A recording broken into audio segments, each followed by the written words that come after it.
First, we want to go ahead and add our Isomalt to our pan, following the directions on the packaging. Next, we're going to go ahead and add our water. I'm using distilled.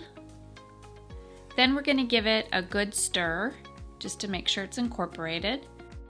From here, we'll turn on our burner and add our thermometer. It's going to go through several different stages, so we're just going to keep an eye on it. It's going to take a little bit of time for this to completely boil all the way down. In the meantime, you can get a bowl of water ready because we will shock it. We want to make sure that we're very careful when we take that thermometer out so that we don't burn ourselves. And just give it a quick shock until the hissing stops. We will be ready to transfer it to our glass bowl. From here, your Isomalt is activated and you can reheat it in the microwave in 15 to 30-second intervals.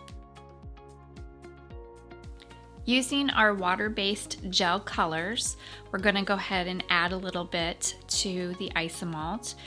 Once you give it the first stir, it will start to sizzle, so you just want to let that sizzling occur. That's just the water evaporating from the gel coloring. Give it a good stir, and we're ready to go.